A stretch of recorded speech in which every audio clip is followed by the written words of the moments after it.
Salve, salve família, aqui quem fala é o Lutz do canal Cortes Podcast e no meu primeiro mês monetizado eu já fiz $3.000 só seguindo o que esse cara fala no curso dele. Então se você quer ganhar dinheiro com internet e YouTube sem nem precisar aparecer, confere o primeiro link na descrição. Tem alguma coisa que o treinador pode fazer nesse sentido? Olha, quando o jogador chega nas mãos do treinador, ele já chega com a sua formação quase que completa. Ele vai finalizá-la a partir do momento que ele tenha 60, 70, 80, 100 jogos com a camisa do time principal. Aquilo é a finalização da formação desses garotos. Particularmente, eu vou falar pela minha comissão. Nós procuramos dar muita atenção em trabalhos técnicos, ainda hoje. Trabalhos técnicos realmente, trabalhos de fundamentos. Por quê? Porque nós vemos a necessidade que ainda exista de você poder melhorar um garoto que suba. Então, a grande maioria dos nossos trabalhos técnicos, mesmo coletivos, eles são dados uma atenção muito grande às individualidades. A gente tenta perceber, tenta ficar muito atento aos movimentos que o garoto faça, movimento de corpo, postural, a forma como ele domina, a forma como ele esteja enquadrado com o corpo, já dominando para poder fazer um arremate, ou dominando para apenas fazer um passe. Então, tudo isso a gente procura estar bem atentos para tentar melhorar os jogadores que cheguem. Mas seria um trabalho para que fizéssemos na categoria ou nas categorias de formação, que aí sim seria o ideal.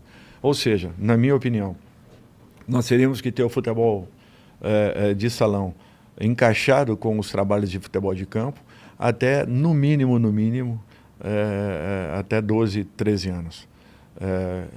Esses meninos teriam que estar com o futebol de salão presentes em pelo menos 3 períodos de treinamentos que eles tivessem ao longo de uma semana.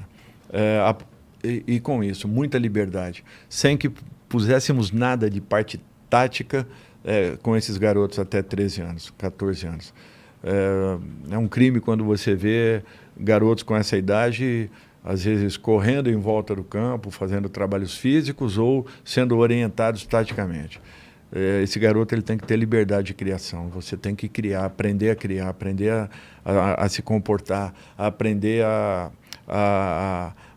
usar e abusar daquilo que você tenha de bom, da sua habilidade. E esse menino ele vai ser tolhido. É um trabalho que você começa cortando já desde o início. Quando ele tivesse ali 15, 16, aí sim, primeiras noções táticas, para que com 18, 19, 20 ele finalizasse tudo isso.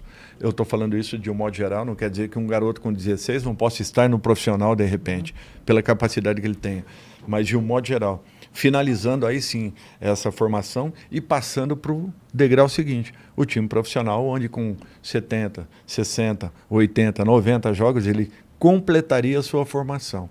E aí, ali sim, você corrigiria alguma condição que ele apresentasse, de posicionamento, de postura.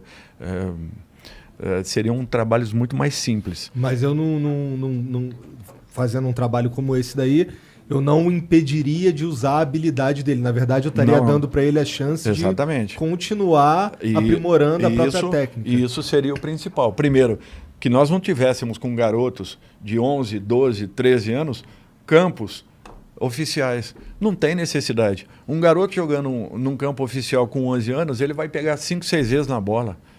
Se ele tiver num campo menor, reduzido, num campo de society ou qualquer coisa desse tipo, estabelecido aí por estudos e tal, esse garoto pegaria quantas vezes na bola, quantas vezes mais na bola do que numa partida em que ele joga num campo oficial. Eu era garoto, dentro de leite, 8 anos, 9 anos, 10 anos, não me lembro bem. Eu ia jogar num campo oficial. Mas, de repente, eu pegava 10 vezes na bola, 15 vezes na bola ao longo de um jogo, de uma partida. É muito pouco para um garoto. E às vezes só pega e toca, né? Exatamente. Por quê? Porque as distâncias são muito grandes, né? O espaçamento é muito grande. Você não tem como preencher espaços com garotos. Então, você precisa, primeiro, adequar os campos para que esses garotos possam ter contato, intimidade com bola, poderem estar muito mais ativos numa partida e sentindo muito mais o que é você ter a posse de bola, para que você aprenda a valorizar, aprenda a usá-la da melhor forma possível, seja uma arma nas suas mãos para que você possa superar o seu adversário. Cara, você falou de formação, de base, de tudo. Você meio que pegou a formação do Neymar, né? Naquele ano com o Santos, né? Ele tinha quantos anos? Já era 16? 17? Como é que ele estava quando chegou para você? Não, jogadores fora de série, olha... É outra coisa, diferente. O referencial, ele foge um pouco da máxima de que você tenha um parâmetro em relação a um grupo de atletas. Tanto para mais quanto para menos, é muito grande a diferença que existe num jogador com esse nível de formação. O Neymar é um jogador que já chegou completo, ele já era completo com 13, 14, 15 anos. Lógico, fisicamente também? Não, fisicamente ele foi evoluindo, ele foi crescendo, ele foi melhorando. A mudança física de um atleta ela é muito grande em 3 meses, 4 meses. É outro aspecto que eu sempre questionei muito. Um garoto nascido em dezembro, ele tem uma defasagem de 12 meses em relação a um garoto nascido em janeiro do mesmo ano. Né? 12 meses de diferença. E ele joga contra esse mesmo garoto, ou melhor, ele compete com esse mesmo garoto que já tem 12 meses à frente dele. Por isso que quando a gente pega aí os jogadores, a idade dos jogadores, nós vamos ver que nos primeiros 3 meses do ano, a grande maioria dos jogadores que deram certo na vida são jogadores de janeiro, fevereiro, março, abril, maio, junho, um pouquinho menos. Julho, agosto, setembro, bem menos. Interessante. Porque a idade... Então, essa para mim era a primeira mudança que nós tínhamos que fazer no nosso calendário. Campos menores, garotos que... finalizando 20 anos. Qual é o teu mês? Setembro. Então, eu vou finalizar a minha formação quando eu completar 20 anos, no mês de setembro, no dia X. Aí sim eu vou ter os meus 20 anos. Mas, até então, eu não tenho 20 anos. Por quê? Porque eu nasci em setembro, mês 9. O camarada que nasceu em janeiro tem 9 meses de diferença para mim.